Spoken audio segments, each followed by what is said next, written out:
गच्छामि बुद्धं शरणं गच्छामि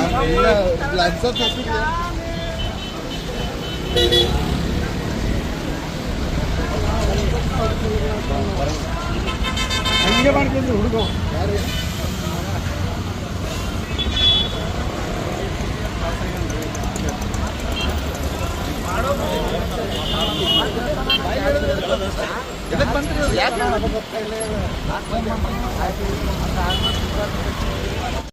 ಈ ಬೌದ್ಧ ವಿಶ್ವವಿದ್ಯಾಲಯಗಳ ನಾಡಿನಲ್ಲಿ ಇವತ್ತು ಪಾಲಿ ಭಾಷೆ ಮತ್ತು ಧರ್ಮಲಿಪಿ ಪುಸ್ತಕ ಬಿಡುಗಡೆ ಕಾರ್ಯಕ್ರಮ ಅತ್ಯಂತ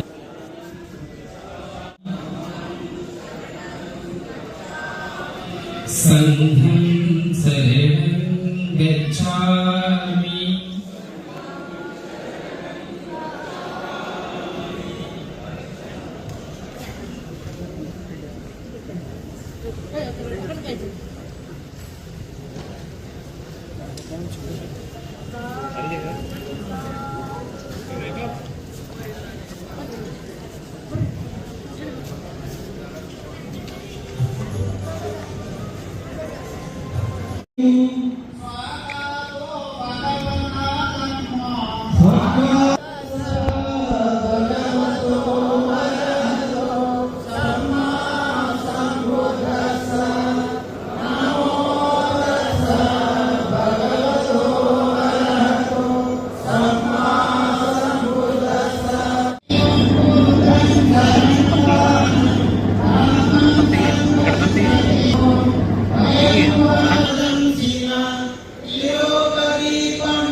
नचेति पाणभूताति तथा वातावरामहनमते ईगावाये महन्ताव मतार्मदपुर ईटावये वातीत ये च दूरे वसन्ति अविदूरे भूताव संभवेसीव सबे सत्ता भवन्तु सुखितात् नवरो परं निगोप्येत ज्ञाति मन्येत कर्तसिनं कंचि व्यारोसना पटिग संचता नियंकोत्तम आयुषा एकवोत्तमनुरक्ते एवं सर्वभूतेषु मानसं भावये अपरिमाणं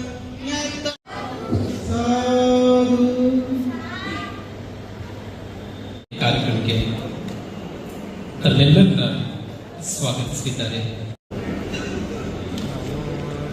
ಕರ್ನಾಟಕ ಬಿಕ್ಕು ಮತ್ತು ಬಿಕ್ಕುಣಿಯರ ಸಂಘ, ಕರ್ನಾಟಕ ಧಮ್ಮಪದ ಮತ್ತು ಪಾಲಿ ಭಾಷೆ ಟೆಲಿಗ್ರಾಮ್ ವೇದಿಕೆ, ಈ ವೇದಿಕೆಯಲ್ಲಿ ಹಾಸನಾಗಿರುವಂತಹ ಪೂಜ್ಯರು, ಬಿಕ್ಕು ಸಂಘ, ಉಪಾಸಕ ಉಪಾಸಕಿಯರು, ಇವಾಗ ಬಿಕ್ಕು ಸಂಘದ ಮತ್ತು ಪೂಜ್ಯರಿಗೆ ಶೀಲಯಾಚನೆ ಮಾಡುವ ಮೂಲಕ ನಾವು ಮುಂದಿನ ಕಾರ್ಯಕ್ರಮವನ್ನು ಸ್ಟಾರ್ಟ್ ಮಾಡೋಣ.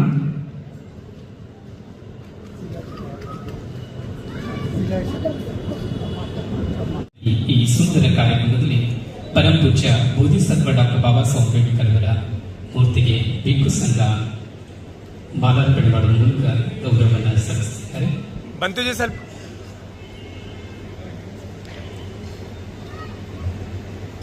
ಧನ್ಯವಾದಗಳು.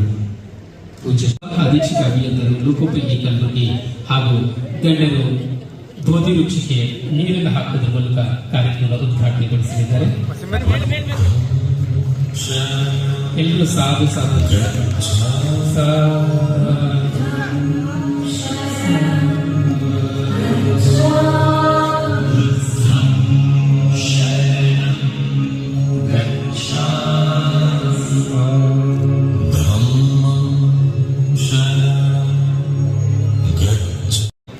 ಹಲವಾರು ಪುಸ್ತಕಗಳನ್ನು ಹೊರತರ್ತಾ ಇದ್ದಾರೆ. ಅದರ ಮುಂದುವರಿದ ಭಾಗವಾಗಿ ಇವತ್ತು ಬಿಡುಗಡೆ ಕಾರ್ಯಕ್ರಮವನ್ನು ಗಣ್ಯರು ಹಾಗೂ ಪೂಜ್ಯ ಬಿಕ್ಕು ಸಂಘ ಉದ್ಘಾಟನೆಗೊಳಿಸ್ತಾ ಇರೋದು ನಮ್ಮೆಲ್ಲರಿಗೂ ಅತ್ಯಂತ ಸಂತೋಷದ ಸಂಗತಿಯಾಗಿದೆ. ಇದೇ ರೀತಿಯ ಮುಂದಿನ ದಿನಗಳಲ್ಲಿ ಕೂಡ ಹಲವಾರು ಸಮಾಜಮುಖಿ ಸಾಮಾಜಿಕ ಪರಿವರ್ತನೆಯನ್ನು ಒಳಗೊಂಡಂತಹ ತಾತ್ಕಾಲಿಕ ಭಗವಾನ್ ಬುದ್ಧರ ಚಿಂತನೆಗಳನ್ನು ಮನೆ ಮನೆಗೆ ಮುಟ್ಟಿಸುವ ನಿಟ್ಟಿನಲ್ಲಿ ರಣಬೀರ್ ಹೊಸಮನಿಯವರು ಹಲವಾರು ಸದಾವಣೆಯಲ್ಲಿ ಇರಲಿ ಅಂತ ಈ ಸಂದರ್ಭದಲ್ಲಿ ಆಶಿಸುತ್ತಾರೆ. ಪೂಜ್ಯ ಬಿಕ್ಕುಗಳಿಗೆ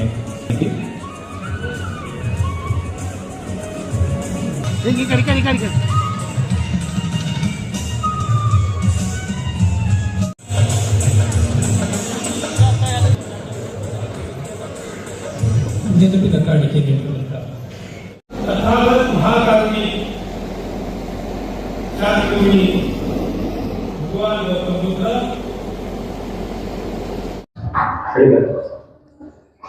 ನಮೋ ಬುದ್ಧಾಯ. ಸರ್ವರಿಗೂ ಬುದ್ಧ ಧಮ್ಮ ಸಂಘದ ಶುಭ ಹಾರೈಕೆಗಳು. ಮಹಾ ಉಪಾಸಕ ಯುವಕ ರಣಧೀರ್ ಹೊಸಮನಿಯವರು ಬರೆದಿರುವಂಥ ಪಾಲಿ ಕಲಿಕಾ ಸರಳ ಗ್ರಂಥವನ್ನು ಇಂದು ಬಿಡುಗಡೆ ಮಾಡಲಾಯಿತು. ಎಲ್ಲರೂ ಬಹಳ ಸರಳವಾಗಿ ಸುಲಭವಾಗಿ ಕಲಿಯುವಂಥ ಈ ಪಾಲಿ ಭಾಷೆಯನ್ನು ಏನು ರಣಧೀರವರು ಬರೆದಿದ್ದಾರೆ, ಎಲ್ಲರಿಗೂ ಅನುಕೂಲ ಆಗುವ ಹಾಗೆ ಪಾಲಿ ಭಾಷೆಯನ್ನು ತಿಳ್ಕೊಳ್ಳುವ ಒಂದು ರೀತಿಯಲ್ಲಿ ಮಟ್ಟದಲ್ಲಿ ಭಾಳ ಉಪಯೋಗಕಾರಿಯಾಗಿರುವಂಥದ್ದು. 2500 ವರ್ಷಗಳ ಹಿಂದೆ ಭಗವಾನ್ ಬುದ್ಧರು ಏನು ಧಮ್ಮವನ್ನು ಬೋಧಿಸಿದರು, ಆ ಬೋಧಿಸಿದಂಥ ಧಮ್ಮ ಪಾಲಿ ಭಾಷೆಯಲ್ಲಿತ್ತು. ಆ ಪಾಲಿ ಭಾಷೆಯನ್ನು ಬುದ್ಧರ ಕಾಲದಲ್ಲಿ ಮತ್ತು ನಂತರದಲ್ಲಿ ಪ್ರಾಕೃತ ಲಿಪಿಯಲ್ಲಿ ಧಮ್ಮವನ್ನು ಬರೆಯಲಾಯಿತು.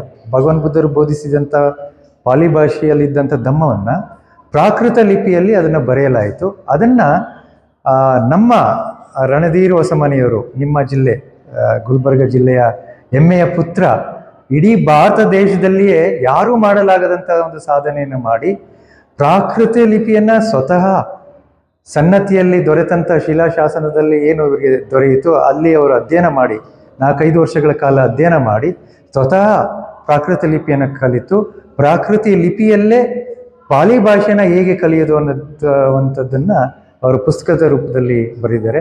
ಅದನ್ನು ಇವತ್ತು ನಾವು ಬಿಡುಗಡೆ ಮಾಡಿದ್ದೀವಿ. ಈ ಪುಸ್ತಕದ ಮೂಲಕ ಹೆಚ್ಚಿನ ಜನರಿಗೆ ಜ್ಞಾನೋದಯದ ಮಾರ್ಗ ದೊರೆಯಲಿ,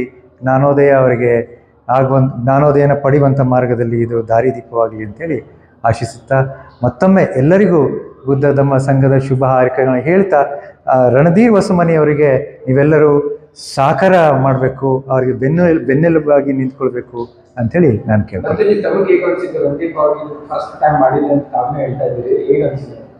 ಇದು ನನಗೆ ಗೊತ್ತಿರುವ ಹಾಗೆ ಭಾರತ ದೇಶದಲ್ಲಿ ನಾನು ಕಾಶ್ಮೀರದಿಂದ ಕನ್ಯಾಕುಮಾರಿವರೆಗೆ, ಪಶ್ಚಿಮ ಬಂಗಾಳದಿಂದ ಗುಜರಾತ್ವರೆಗೆ ನಾನು ಎಲ್ಲ ರಾಜ್ಯದಲ್ಲೂ ಓಡಾಡಿದ್ದೀನಿ.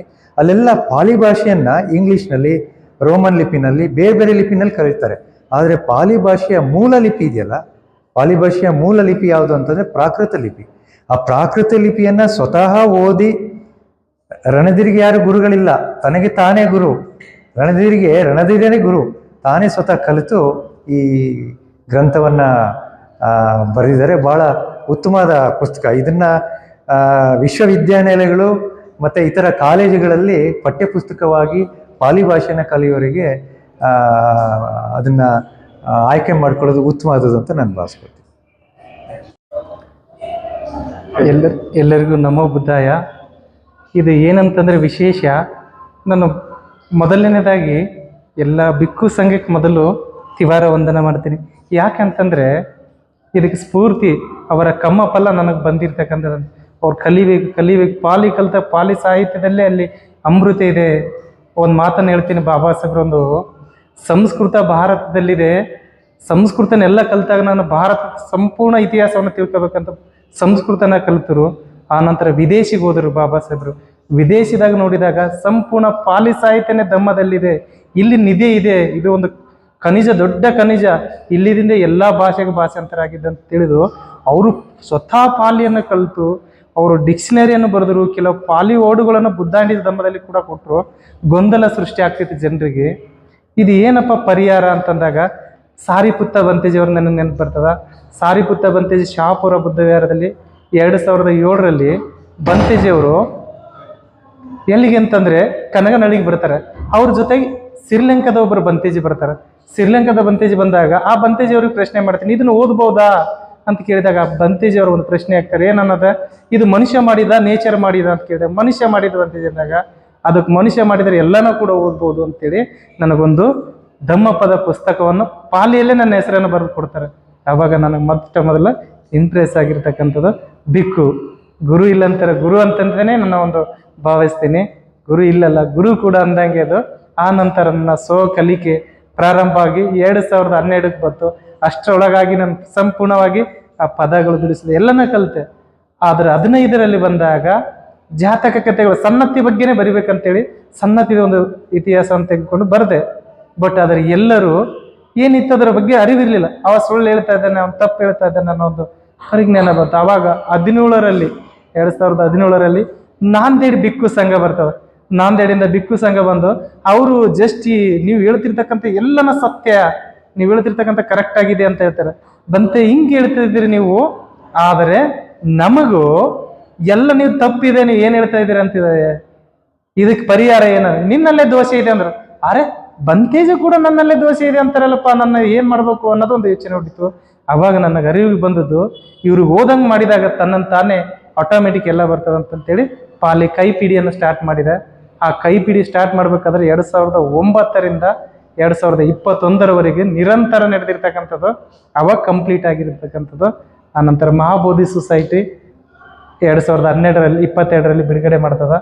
ಅದನ್ನು ಮತ್ತೆ ಹೆಚ್ಚಿನ ವಿಷಯ ಸೇರಿಸಿ ಹೆಚ್ಚಿನ ಅಧ್ಯಯನ ಅದರೊಳಗೆ ಅಳವಡಿಸಿ ಮತ್ತು ಈಗೆಲ್ಲ ಬಿಕ್ಕು ಸಂಘದ ನೇತೃತ್ವದಲ್ಲಿ ಈಗ ಬಿಡುಗಡೆ ಮಾಡಿರ್ತಕ್ಕಂಥದ್ದು.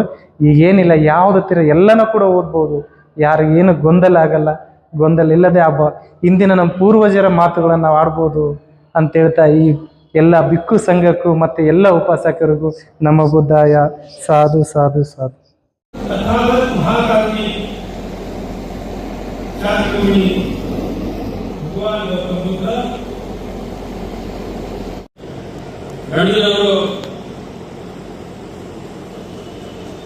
ಬೌದ್ಧದ ವಿಚಾರಗಳು, ಬಾಬಾ ಸಾಹೇಬ್ ವಿಚಾರಗಳು, ಅವರು ಇನ್ನು ಮುಂದೆ ಇದೇ ರೀತಿ ಮುಂದುವರಿಸಿ ಸಮಾಜಕ್ಕೆ ಒಳ್ಳೆಯ ಒಂದು ಸಂದೇಶ ನೀಡಿದವರು ಅಂತ ಈ ಸಂದರ್ಭ ಹೇಳಿ, ನಾವೇನಪ್ಪ ಅಂದ್ರೆ ನಾನು ತಮ್ಮ ಜೊತೆಯಲ್ಲಿ ಯಾವುದೇ ಒಂದು ಕೆಲಸಕ್ಕೆ ನಾನು ತಮ್ಮ ಸಹಾಯವಾಗಿ ಇದ್ದೀನಿ ಅಂತ ಹೇಳಿ ಈ ಸಂದರ್ಭ ಹೇಳಿ ನನ್ನ ಎರಡು ಮಾತು ಮುಗಿಸಿದೆ. ಜೈ ಹಿಂದ್. ಈ ವೇದಿಕೆಯಲ್ಲಿ ಆಸೀನರಾಗಿರುವಂತಹ ಪೂಜ್ಯರು, ಬಿಕ್ಕು ಸಂಘ ಉಪಾಸಕಿಯರು, ಇವಾಗ ಬಿಕ್ಕು ಸಂಘದ ಮತ್ತು ಪೂಜ್ಯರಿಗೆ ಶೀಲಯಾಚನೆ ಮಾಡುವ ಮೂಲಕ ನಾವು ಮುಂದಿನ ಕಾರ್ಯಕ್ರಮವನ್ನು ಸ್ಟಾರ್ಟ್ ಮಾಡೋಣ.